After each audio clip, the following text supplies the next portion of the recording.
Hi, I'm Richard Redmond, host of The Play's the Thing. Tonight, we start off with where it all began. The Garden of Eden, or a reasonable facsimile, as per Mark Twain's books, Eve's Diary and extracts from Adam's Diary. The beginning of the book opens with, and I quote, translated from the original. Now, we couldn't find Adam and Eve to play the parts, but we were able to get some of their descendants to fill in. We start off with a portion of Eve's diary, which will be followed by extracts from Adam's diary. So, sit back, grab an apple, and enjoy.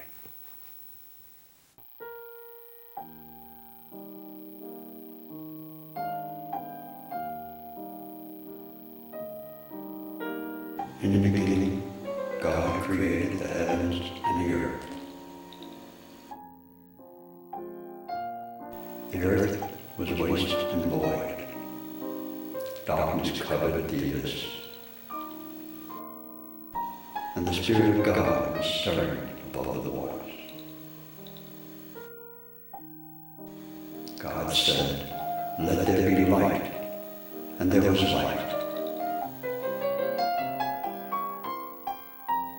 Then the Lord God formed man out of the dust of the ground, and breathed into his nostrils the breath of life, and man became a living being. The Lord God planted a garden in Eden, and he put there the man he had formed. Then the Lord God said, "It is not good that the man is alone. I will make him a helper like himself." Of the fruit of the tree in the middle of the garden, God said, "You shall not eat, neither shall you touch it, lest you die."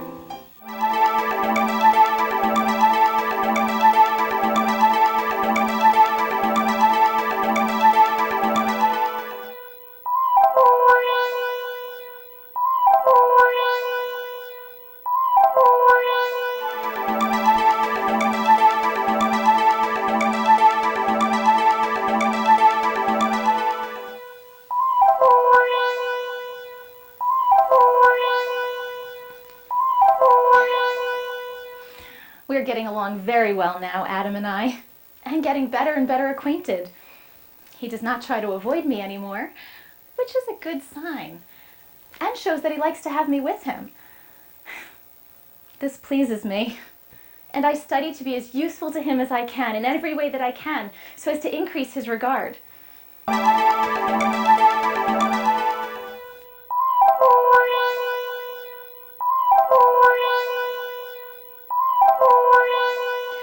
During the last day or two, I have taken all the work of naming things off his hands, and this has been a great relief to him, for he has no gift in that line, and is evidently very grateful.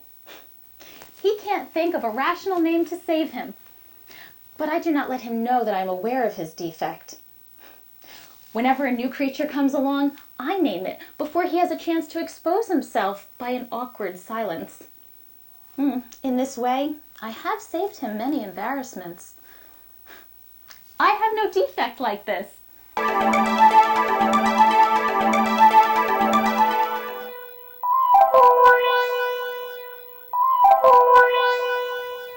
The minute I set eyes on an animal, I know what it is. I don't have to reflect a moment. The right name just comes out instantly, as if it were an inspiration. As no doubt it is, for I'm sure it wasn't in me half a minute before. I seem to know, just by the shape of the creature and the way it acts, what animal it is. When the dodo came along, he thought it was a wild cat. I could see it in his eye.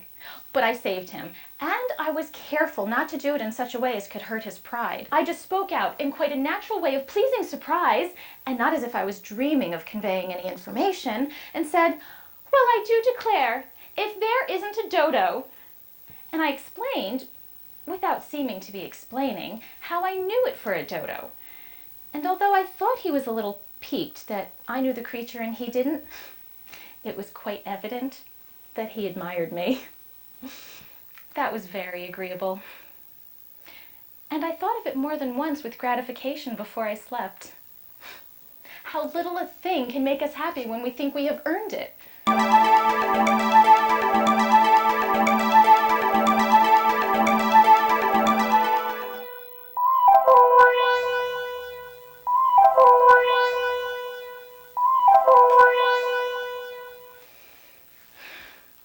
Adam to like me even more? I'm going to give him these apples. He told me I shouldn't pick them, that they're forbidden. But I think he's wrong.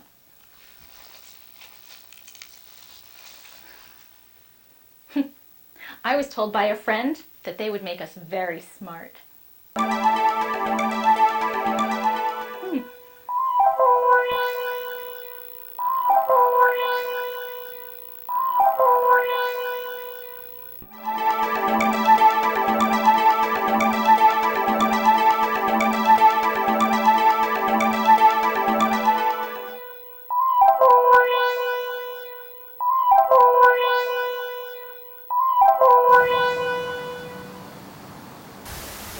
This new creature with the long hair is a good deal in the way.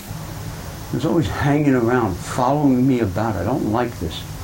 I'm not used to company. I wish he would stay with the other animals. I get no chance to name anything myself. The new creature names everything that comes along before I can get in a protest. And always that same pretext is offered. It looks like the thing. There's the dodo, for instance. Says the moment one looks at it, one can see at a glance that it looks like a dodo.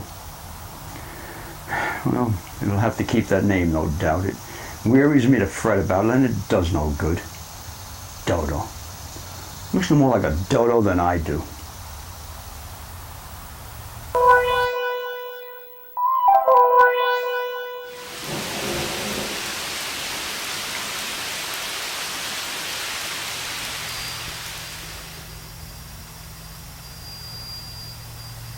I built me a shelter against the rain, but could not have it to myself in peace.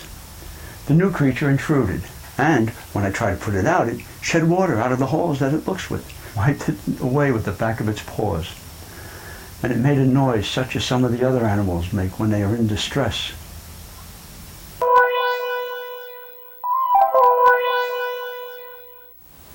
I wish it would not talk. It is always talking. The naming goes recklessly on in spite of anything I can do. I had a very good name for the estate. It was musical and pretty. Garden of Eden. Well, privately I'll continue to call it that, but not any longer publicly. The new creature says it is all woods and rocks and scenery and has no resemblance to a garden. Says it looks like a park and doesn't look like anything but a park. Well, consequently, without consulting me, it has been new named Niagara Falls Park. This is sufficiently high-handed, it seems to me, and already there is a sign up, "Keep off the grass."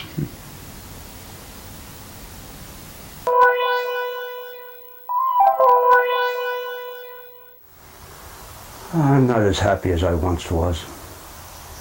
She has littered the whole estate with ridiculous names and offensive signs. This way to the whirlpool. This way to Goat Island. Cave of the Winds this way. The new creature says its name is Eve. That's all right by me. I have no objection to that. Says I am to call it by that when I want it to come. Says it is not an it is a she. This is probably doubtful. Yet, it is all one to me. What she is, were nothing to me, if she would but go by herself and not talk.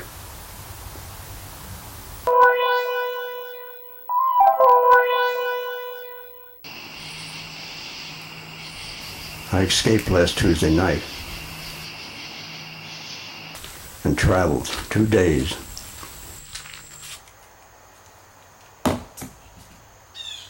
And built me another shelter in a secluded place.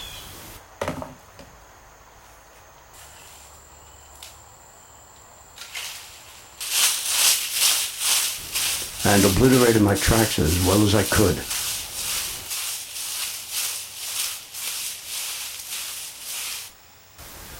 But she hunted me out by means of a beast, which she has tamed and calls a wolf.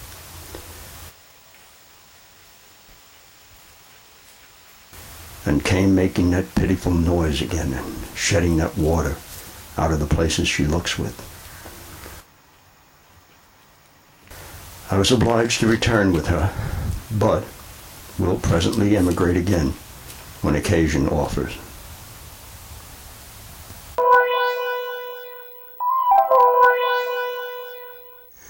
She engages herself in many foolish things, among others, to study out why the animals she calls lions and tigers live on grass and flowers, when, as she says, the sort of teeth they wear would indicate that they were intended to eat each other.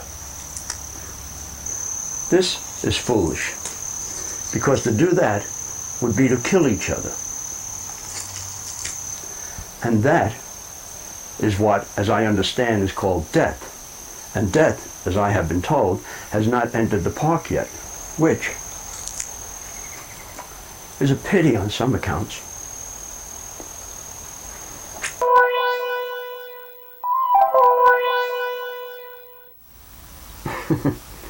By trying to get on my good side, she gave me these apples which she picked off the tree called the Tree of Knowledge. I told her it was forbidden to eat the fruit from that tree, but she said not to worry. She was told by a serpent who has befriended her, she calls it a serpent, I call it a snake in the grass, that by eating these apples I would become very intelligent. We'll see.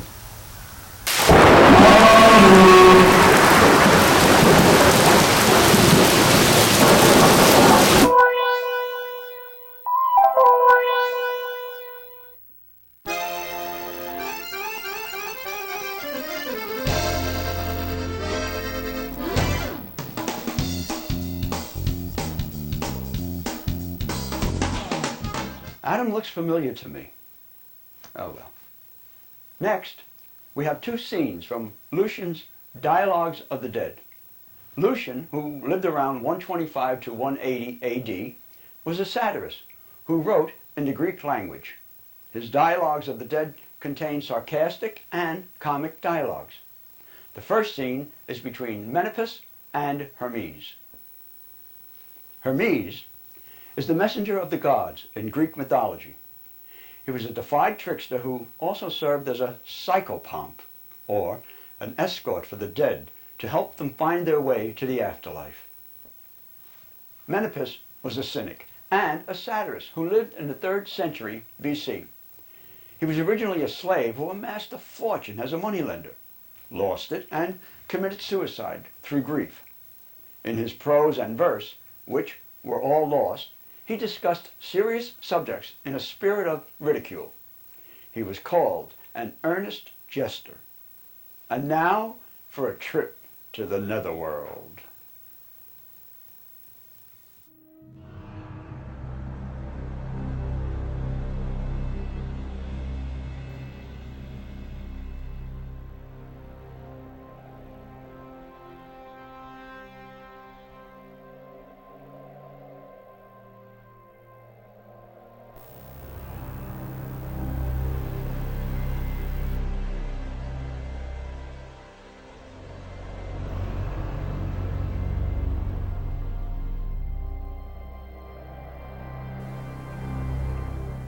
Hermes, where are all the beauties?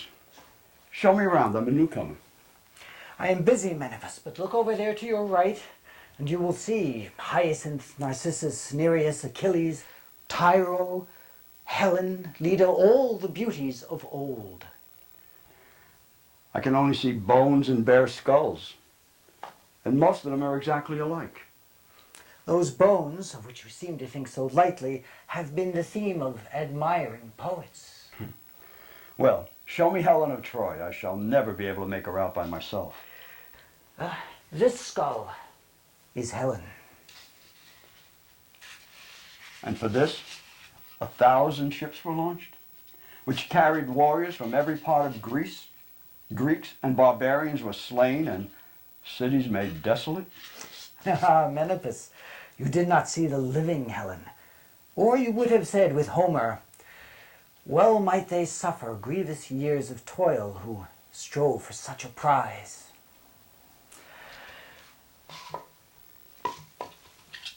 We look at withered flowers and what can we call them but unlovely things.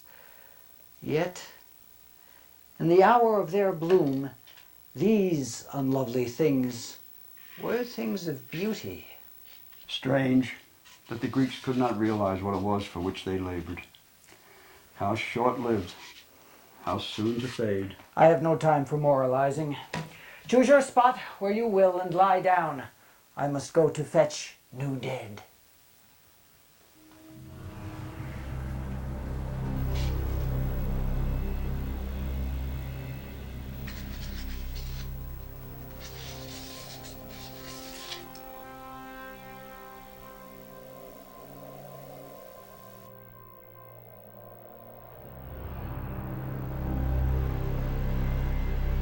The next scene is between Menipus and Tantalus. Now Tantalus in Greek mythology was a king who, for his crimes, was condemned in Hades to stand in water that receded when he tried to drink from it, and with fruit hanging above that receded when he reached for it. Thus the word to tantalize. And now, Menipus and Tantalus.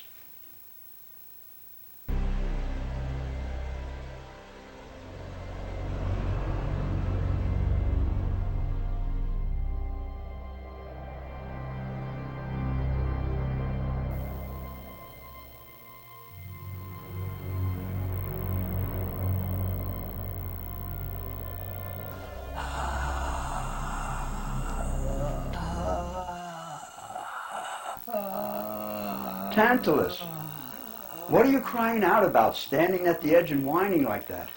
Oh, Menipus, I thirst, I perish. What, not enterprise enough to bend down to it or scoop up some in your palm? It is no use bending down. The water shrinks away as soon as it sees me coming.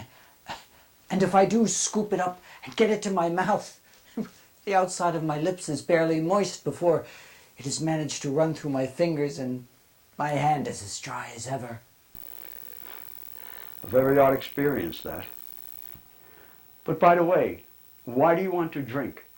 You have no body, and the part of you that was liable to hunger and thirst is buried in Lydia somewhere.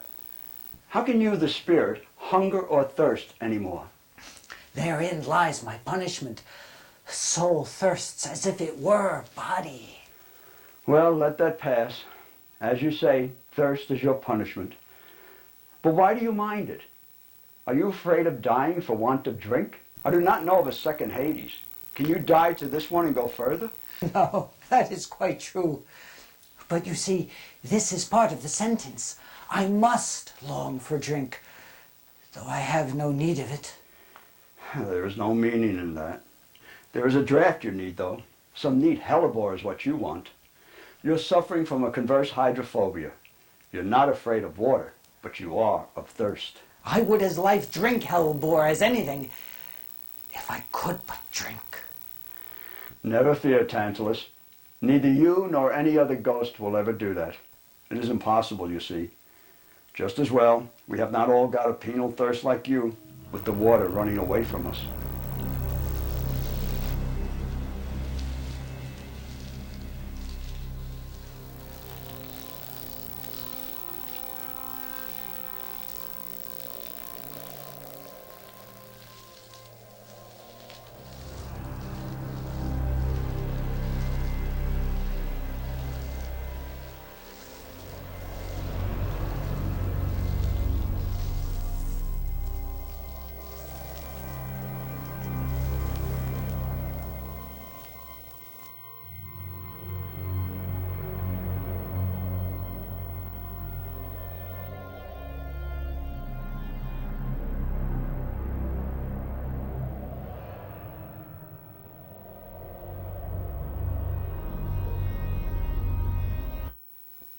Next, a short monologue from the play Sun-Dried, which was adapted from the novel written by Edna Ferber. A young woman writer in New York City has a fine collection of rejection slips and little else to show for her efforts. She is seized with the desire to wash her hair, but the city lacks backyards filled with sunshine, and so she gets the janitor to let her use the roof. And now, Sun-Dried.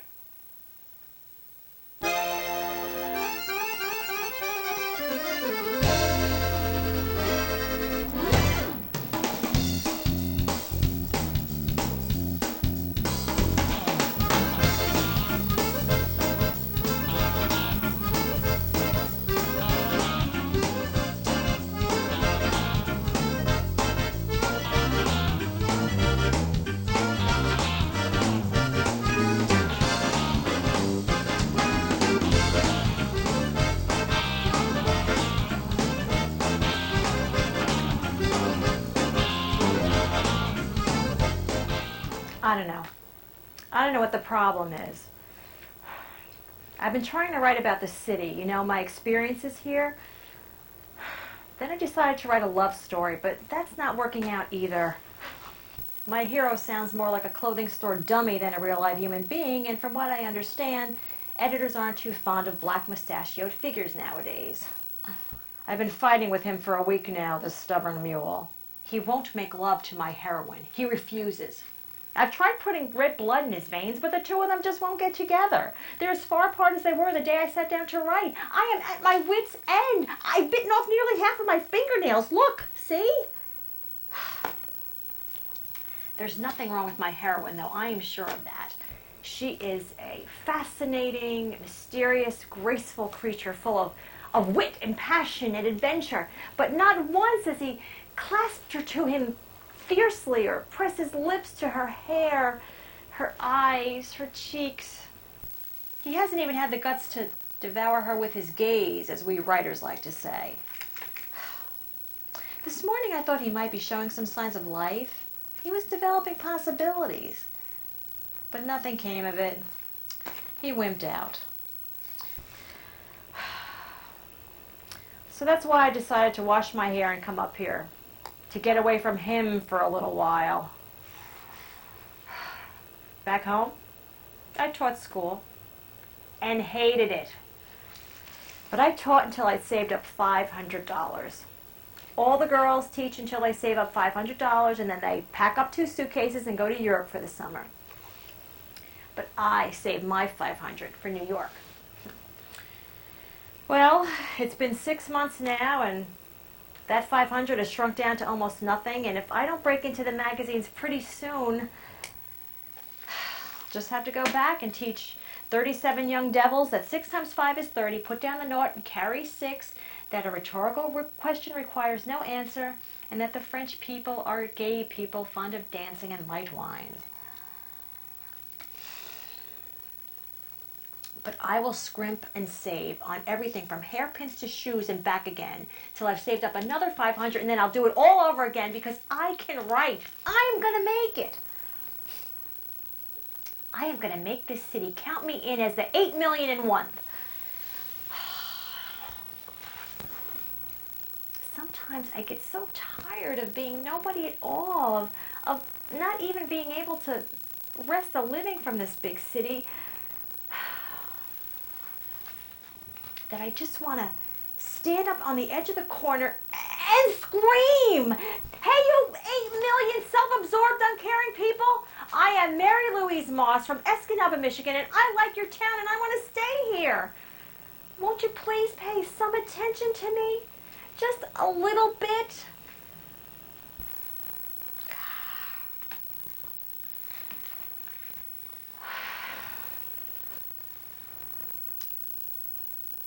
But nobody even knows I'm here, except myself and the rent collector.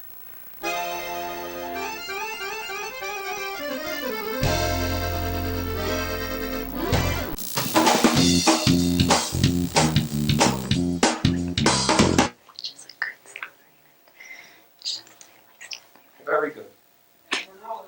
Okay. Action.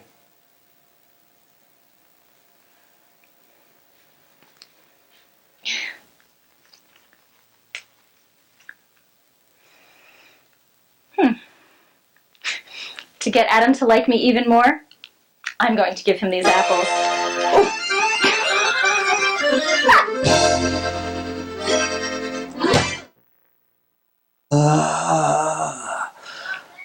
What? I'm off center.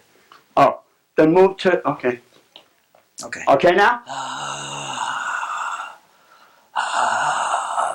Tantalus. What are you crying out about? Hold on. The air conditioning just kicked on. Yeah. Okay. We'll do that again. Okay, good. Just one more time. Okay. Huh? You said that was good? Okay, wait, not yet, though. Come on. What? Your camera's shaking. Oh, okay. In his prose and verse, which were all... Do that again. Third take.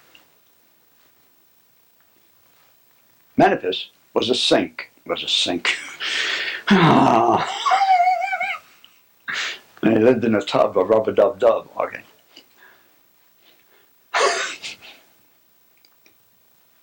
Menipus was a cynic.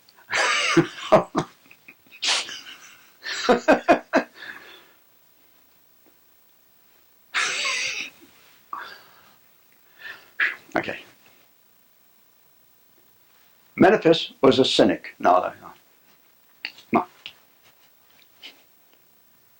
Menipus was a cynic and a satirist who lived in the 3rd century as a moneylender. He lost it and committed suicide through grief. In his prose and verse, which, that didn't sound right, verse. Menipus was a cynic and a satirist who lived in the 3rd century. Let me do that again because I'm starting to laugh. Whew. We'll get through this yet, Doug. Hang on. 10 takes. Menipus was a cynic and a satirist who lived in Henata to let her use the roof. Let me do that again. It doesn't sound right, does it? Doesn't sound like it's flowing. Okay, this should be less. I get that. Got to talk with my hands. Edna Ferber, a young woman writer in Richard.